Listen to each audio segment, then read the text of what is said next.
300,000 a year. We don't do anything. Yeah, which is amazing to this day that it's still coming in. Wow. It still comes in that one? Huh? It still comes in. Yeah. So I'm just going to eventually want to make my way through this list. I have these on here in no particular order, and I am going to try to figure out. So I'll have to go look at when Hands Across America. 1986. Oh, 86. Okay, so that helps. Because USA for Africa, 1985. The what was? USA for Africa. Okay. But when you were the Paris show with the three tenors, do you remember what year that was? What year that was? No, I don't remember. Can you estimate? Was it before 86 or after 86? After. After, so okay. So, and before the 90s, you think? I don't know. I can't remember exactly. But after 86, okay. This artist that you represented. If you look at Three Tenors Paris, they probably have it. Okay. Three Tenors Paris. Let's see what it says. How long ago did we meet? I can't hear you, dear. I'm trying to remember. How long ago was it that we met? We met 1966. Three Tenors Paris says, well, the album is 1998. Yeah, there's album? a video that says 98. What album? I guess somebody did a live. It looks like album by the Three Tenors. It says they must have recorded it live, because there's several videos here also from Three Tenors Paris. Yes, they all say 1998. Okay, so and here's Wikipedia. Yeah, Wikipedia 1998. Okay. And the one I did at Dodger Stadium was, I think that was in connection with the Olympics or something, maybe, or the World Cup. I can't remember. Was that the Three Tenors at Dodger Stadium? Three Tenors, yeah.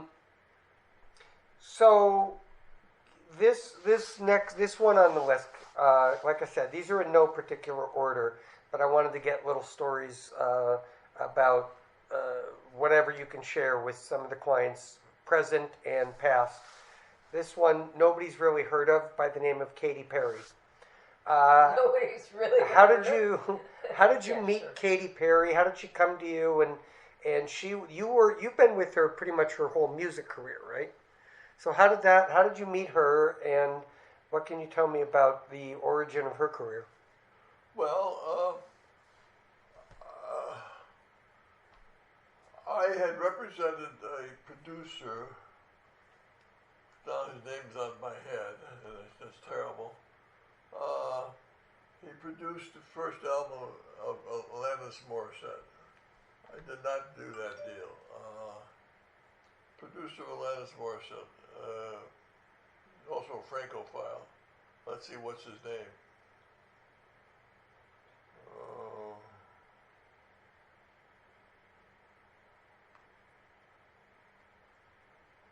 Let me find out his name.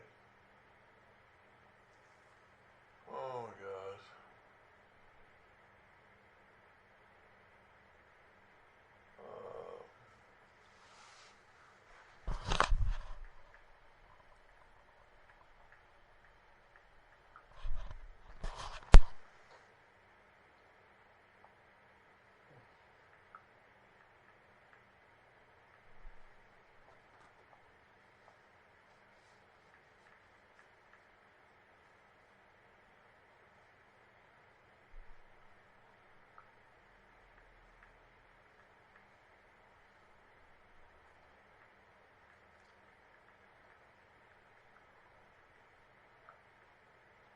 It was the producer of which album, you said? Her first album. Her first, but you said a different artist. Also, he produced somebody else. I forgot. I can't see his name. Jagged Little Pill, he produced. Oh, Jagged Little Pill, okay. You did say Alanis Morissette. It must say his name. Who produced Alanis Morissette? Glenn Ballard. Okay, so Glenn Ballard was referred to me as a client. I was going to negotiate and did negotiate the second album with Alanis Morissette. It was very good. I got a good deal. He was very happy. I only represented him about 6 months. Do you remember what year this is? No.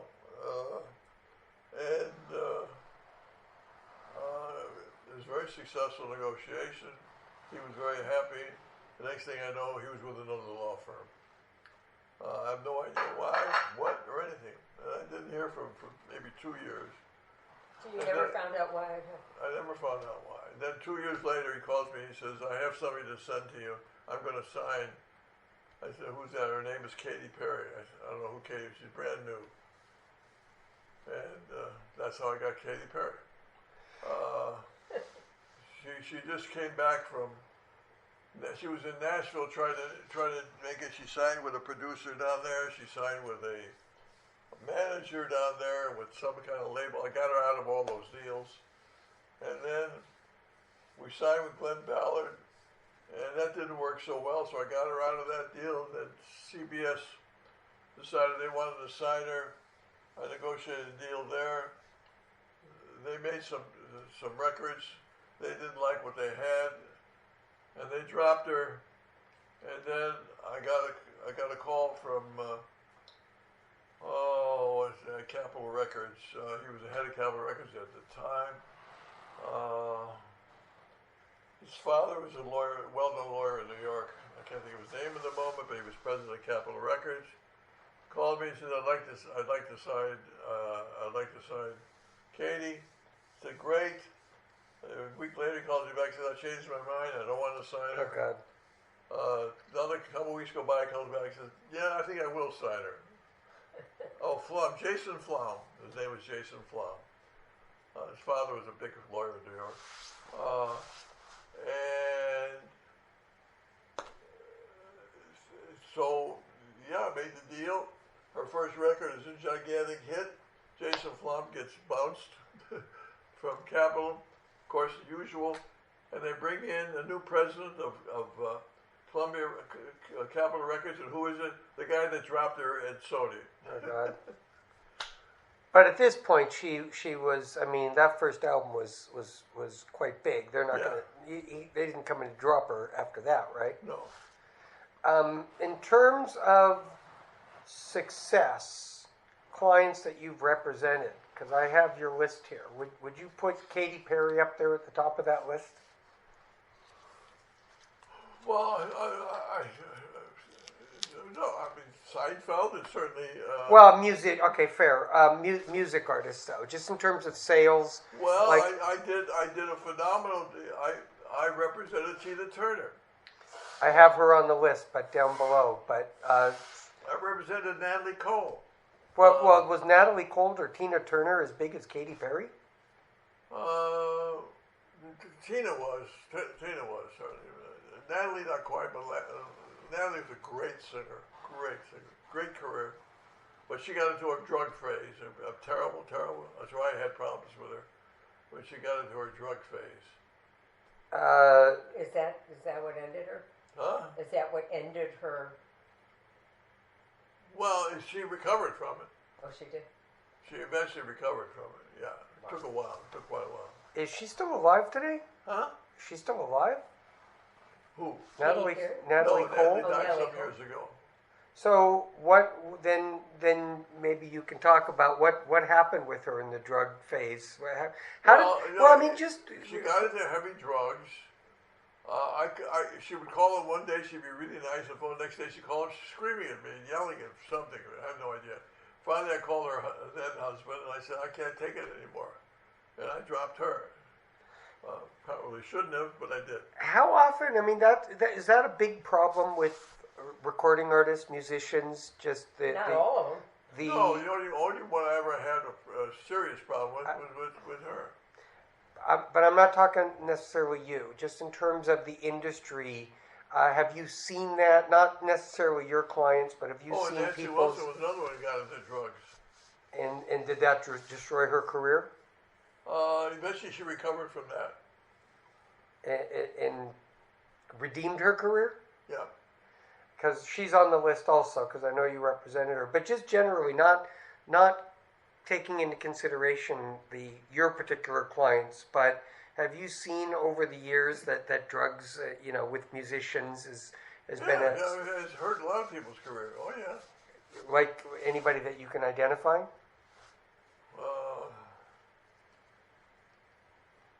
It's some not names, unusual. some names I can't think of at the moment, but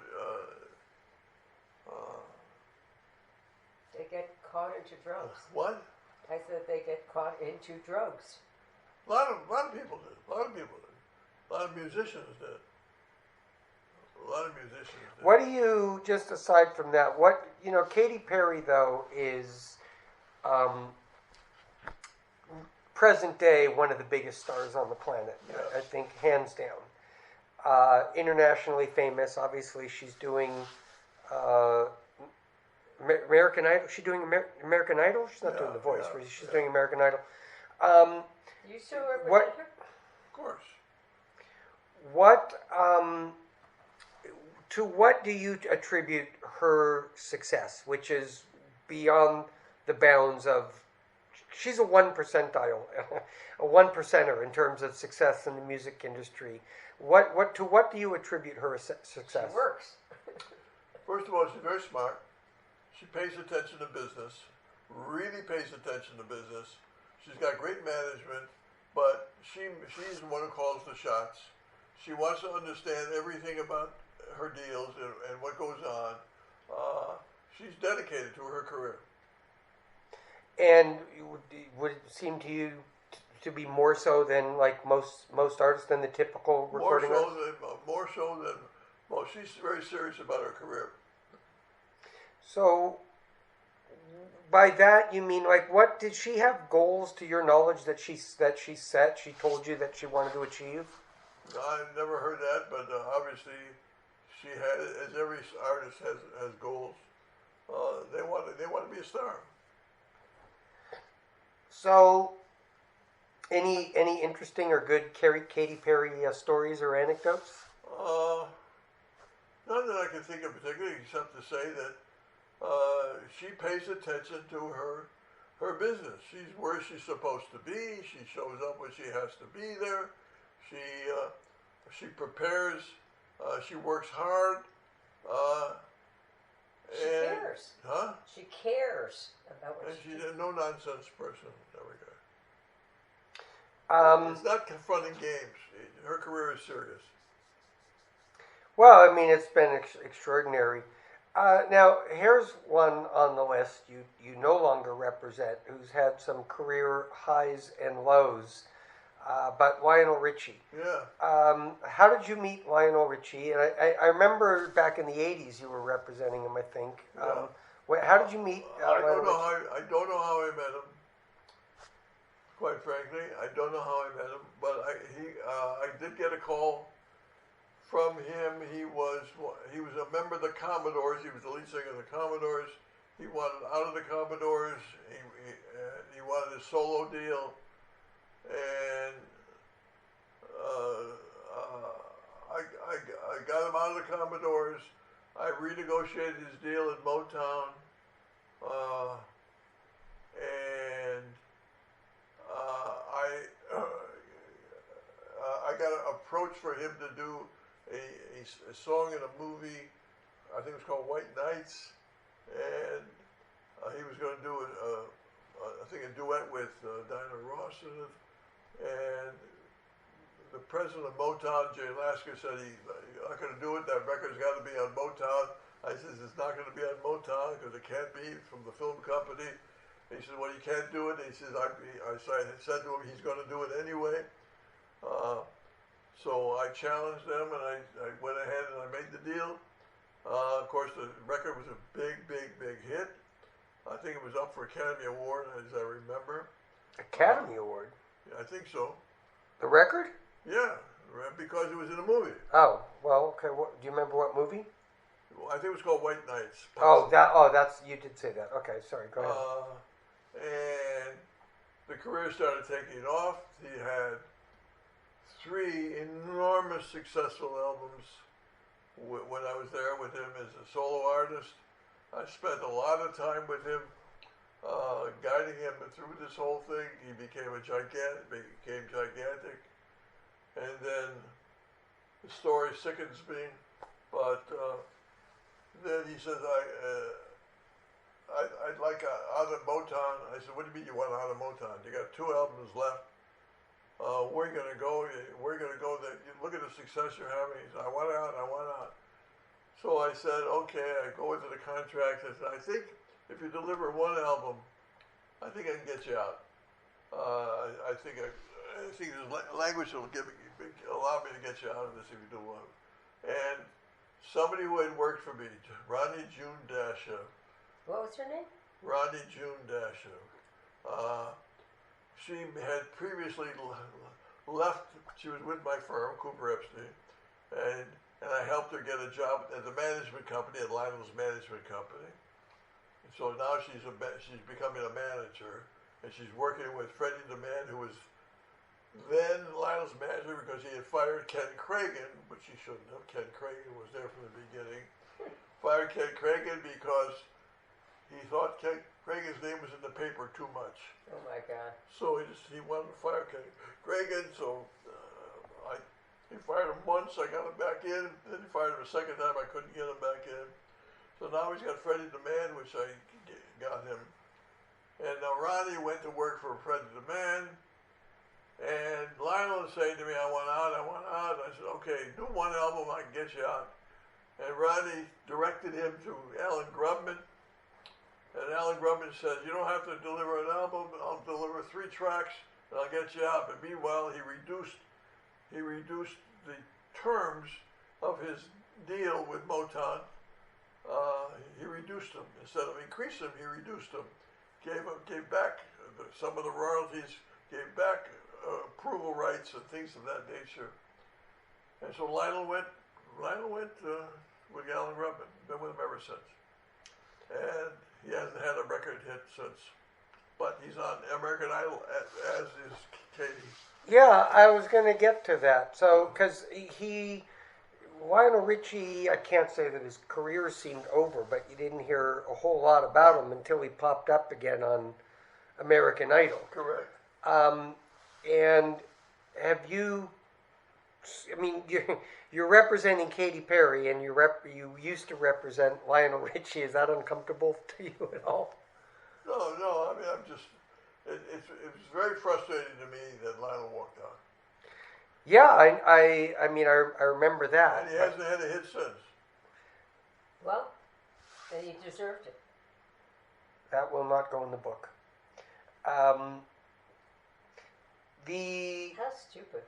The next one on this list, I'm keeping an eye on time. I don't want to keep you more than an hour. We've been going since You're taking the we time. started at 4:07. So Wait a minute. The clock is the wrong time. What time is it? I don't have a watch on. it's 4:57. 4:57. Maybe it needs to be. Maybe we need a new thing in there. All right. So next one on the list is John Williams. Yeah, You still represent John I Williams. do. How did you meet John Williams and come to represent him?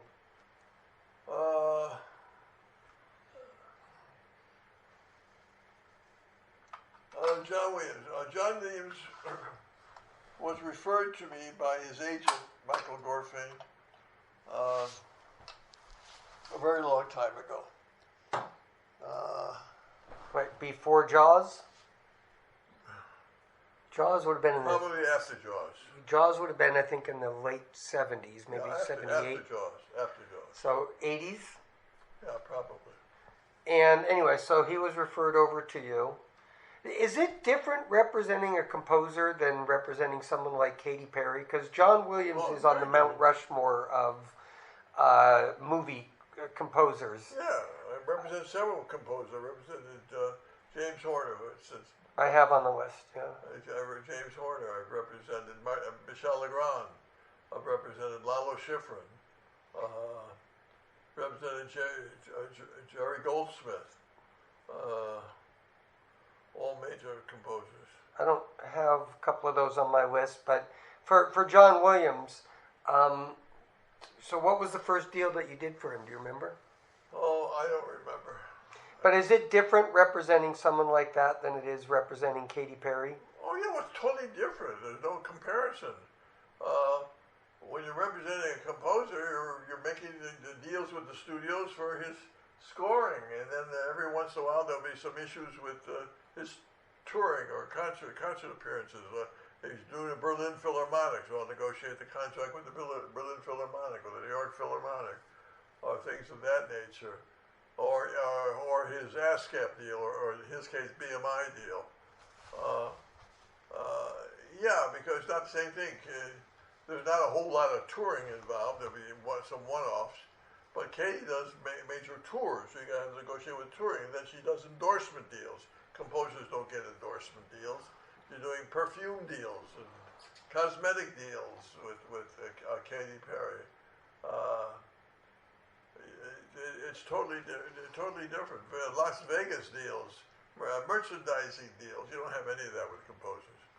But for John Williams, he's done so many major films, some of the greatest soundtracks in the history of motion picture, starting with Jaws, probably others too. But I mean, I think he's done Star Wars and Raiders of the Lost Ark. If I'm not mistaken. So for that, does he have a manager the way that, say, Katy Perry would have a manager? No, he doesn't have a manager. He's got an agent, though, Michael Gorfain. And does Michael Gorfain talk to musical supervisors in film studios? And I mean, how does that come? I imagine he's got to be the most sought after composer in the business, next to maybe Danny Elfman these days. Danny Elfman is somebody I used to represent, but not as a composer. I represented him when he was Oingo Boingo. See, I still remember. I actually have that one. Wasn't I in with Michael Gorfain at one point? Not that I know of.